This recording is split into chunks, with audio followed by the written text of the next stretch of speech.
What's going on, everyone? It's your boy Dungeon coming at you with another Fell Seal Arbiter's Mark tips and tactics video. And in this one, I'm going to be giving you guys an in-depth look at the Knight class so you can see for yourself how to be a proper tank in a strategy RPG. Let's get right into it.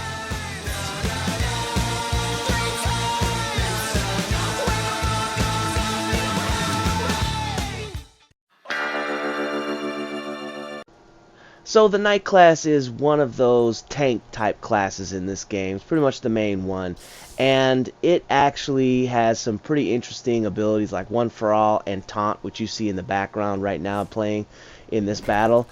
And aside from that, there's a couple other details that I'll get into here in a second, but do keep in mind that it has access to some really good armor and some decent weapons. We talk about spears and swords and shields and stuff like that, which, you know, I'll give you the full list here at the very end.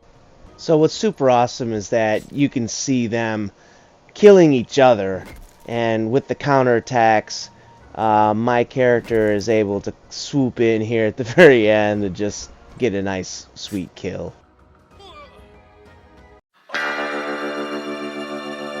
A couple of highlights of the Knight have to be that they can use spears, which is pretty cool early on. It has an effective reach of 2 squares, so that means you don't have to be necessarily adjacent to an enemy. Could avoid things like counterattack and stuff like that.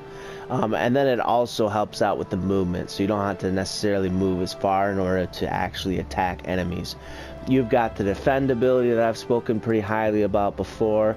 Not necessarily you'd want to use it all the time, but like pretty much every time you have a battle, it's probably going to come up to something you're going to use so that you can get extra experience points when you're not really doing anything.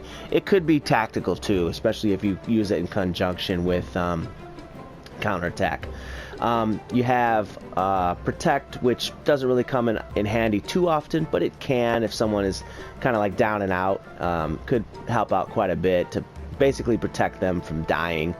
Taunt, on the other hand, is a pretty darn good ability because you can enrage a caster if you get close enough, and where maybe you can't do enough damage to kill them. If you taunt them, then they might be able to do stuff in your favor. They might cast a spell on their allies, which would in turn help you out. So this could be pretty cool, definitely pretty fun.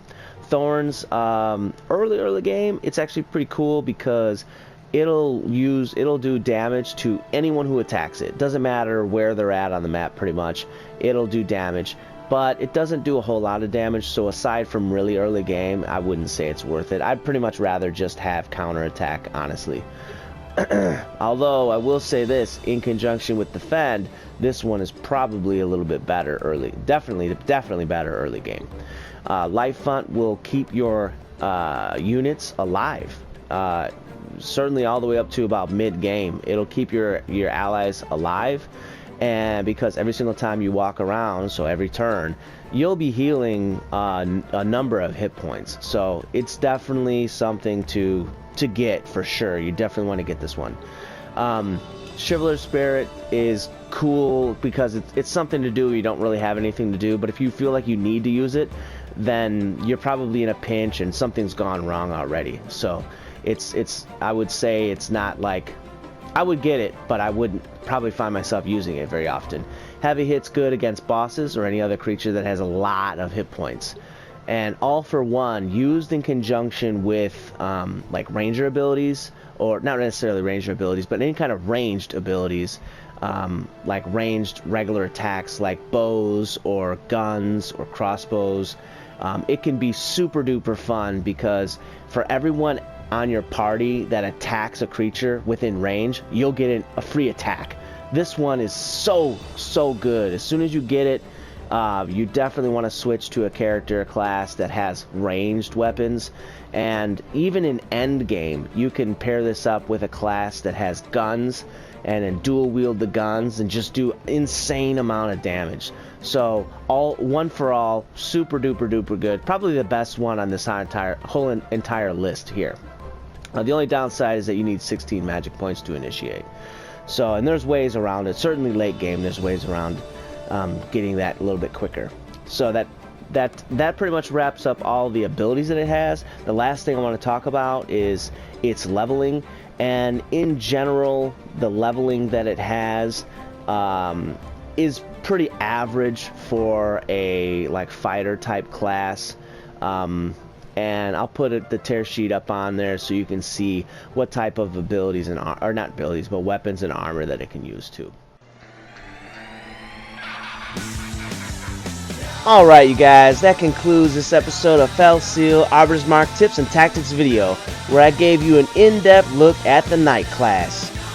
If you had fun, if you learned something, if you enjoyed watching this, hit that like button, share the video, subscribe to the channel, press the bell icon so you don't miss another video, and as always, thanks, stay cool, and bye everyone.